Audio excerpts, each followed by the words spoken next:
effectively, we're trying to encourage the growth to go, gain an upswing in facial growth, to gain the growth to go up and forward. Ah là là, sur le papier c'était simple pourtant. Mais vous faites tellement n'importe quoi que ça me donne envie de crier casse-cou.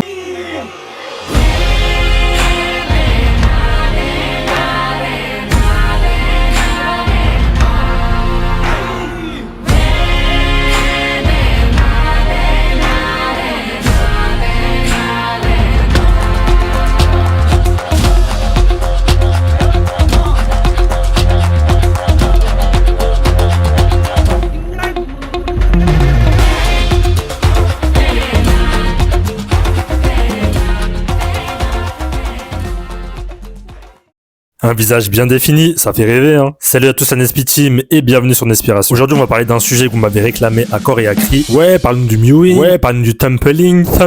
Bref, le pouce sur le palais. Parce que le but et la promesse de tout ça, c'est d'avoir un visage bien défini. Donc en soi, je vous comprends. On vous dit qu'il y a des possibilités de pouvoir changer la forme de son visage même après la puberté. Forcément, ça donne envie. Mais le truc c'est quoi? C'est que vous faites n'importe quoi. Parce que vous êtes bousillé par des critères de beauté artificiels, et notamment la mâchoire carrée. Alors vous pourriez me dire, ouais, mais toi tu parles de démarcation cou-mâchoire. Démarcation cou-mâchoire et mâchoire carrée comme vous l'entendez, c'est pas du tout la même chose. Mais on va expliciter tout ça dans le reste de la vidéo. Donc avant d'aller plus loin, on va reprendre les bases. Le mewing. Déjà, rien qu'utiliser le terme mewing, j'aime pas du tout. Je vous dirai après pourquoi. Si on veut être rigoureux, le vrai terme c'est orthotropique. Ortho pour la droiture, tropique pour la croissance. Et à vrai dire, ça part d'un constat plutôt pas mal. Le but des orthodontistes est d'aligner les dents. Ortho, droit, donci, les dents. Mais d'aligner les dents à n'importe quel prix. On peut en retirer, on peut reculer la mâchoire, tant qu'à la fin les dents sont alignées, on a réussi. Le problème dans tout ça, c'est que forcément, ça va jouer sur le développement du visage. Je reviens pas dessus, mais les forces de l'appareil dentaire vont en général compenser la force de la langue, empêchant donc un bon fonctionnement naturel. Donc le docteur John Mew, partant de ce constat et se disant qu'il y avait d'autres choses à faire, a créé, entre grosses guillemets, l'orthotropie, qui part plutôt du principe que si on arrive à développer correctement le visage d'un enfant, ses dents après s'aligneront d'elles-mêmes, développant ainsi le visage et les attributs attrayants du visage. Surtout que le gros problème quand le visage est reculé, c'est que ça provoque en général de l'apnée du sommeil et des gros problèmes de respiration. En gros, on hyperventile beaucoup trop. Mais comme vous avez pu le voir, c'était très axé santé. Apnée du sommeil, malocclusion. Donc même si c'est vital et super important, bah c'est pas vendeur en fait. Et c'est là qu'intervient son fils, Mike Mew. Donc au début, il va faire comme son père, très axé santé, très axé prévention. Mais le problème, c'est que dès qu'on parle de santé, on touche plus les jeunes. Alors que c'est les jeunes qui devraient le plus écouter, car même si, à mon avis, on peut changer à tout âge, plus on est jeune, plus ça sera facile. Donc il a réfléchi, il s'est dit qu'est-ce qui intéresse la jeunesse. Et ce qui intéresse les 2000, les 2010, c'est leur apparence. Merci Insta, merci TikTok. Bon, là, j'ai tiré pour tirer. C'est la même chose pour les 80 et les 90. Donc, au lieu d'axer son discours santé, il a axé son discours résultat. Et effectivement, quand le visage est bien développé et bien défini, on se rend compte que la mâchoire a tendance à devenir un peu plus carrée. En vrai, je dis carré, mais je devrais dire défini. La conséquence de tout ça, c'est qu'il a effectivement réussi à ramener des jeunes. Mais il a exclu toutes les jeunes filles, alors que la santé, ça touche tout le monde. Et il a ramené un type de jeunes garçons, ceux à la recherche de virilité, qui vont commencer à appeler l'orthotropie le mewing.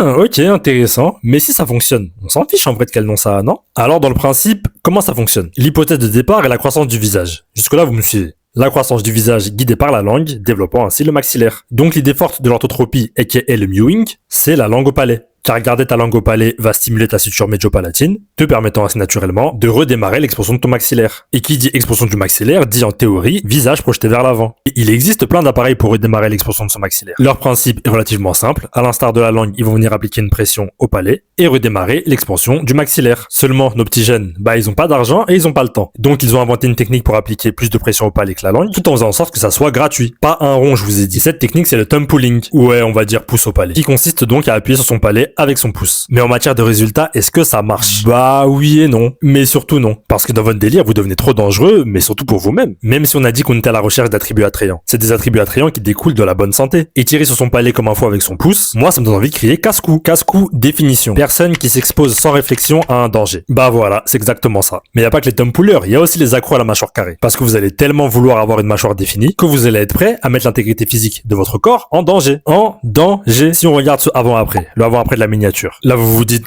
y a pas de problème. Mâchoire définie, cou droit, petit muscle, t'as un rageux en fait. Laisse-nous profiter des attributs attrayants. Et si je vous mets cette photo, sachant que c'est toujours le même avant-après, vous voyez toujours pas le problème. Le problème, c'est qu'il a sacrifié la position de son cerveau pour faire ressortir la définition de sa mâchoire. Parce que de profil, en levant légèrement la tête, ça fait une petite mâchoire. Voilà un petit tips. Le problème, c'est quand cette position devient la position par défaut. Parce que d'une, le visage n'est même pas bien développé, dans le sens où l'intérieur devrait être beaucoup plus rempli. Et de deux, là, le cerveau il chute. Et encore une fois, ça me donne envie de crier casse-cou. Donc, ok, vous allez répondre aux critères du moment. Mais le but, c'est quand même d'être bien dans son corps le plus longtemps possible. Mais avec un cerveau qui chute en permanence, bah, je suis sûr de rien. Surtout que des visages développés naturellement avec une bonne posture du cerveau, ça donne des attributs attrayants qui n'ont rien à voir. Et si vous êtes observateur, un bon marqueur, c'est la position de l'oreille. Donc le mewing, c'est bien, c'est un bon début, mais c'est incomplet. Car j'ai souvent aussi cette question, où est-ce que je suis censé poser ma langue sur le palais? Bah, je pourrais vous répondre approximativement. Le truc, c'est que quand on a une bonne posture, c'est-à-dire qu'on accepte de se faire modeler par la nature, bah, la langue vient se placer à l'endroit juste où elle devrait être. Et je vais pas vous mentir, moi, j'ai utilisé la même stratégie que Mike. C'est-à-dire que je suis arrivé avec des études de cas, où on rigole bien, mais seuls ceux qui comprennent que c'est la santé et le bien-être du corps qui font les résultats physiques qui y arriveront. Donc le vrai secret que je vous dis là, c'est qu'il faut être attentif à tous les conseils que je donne quand mes vidéos portent sur le bien-être, nez bouché, rides, etc., etc.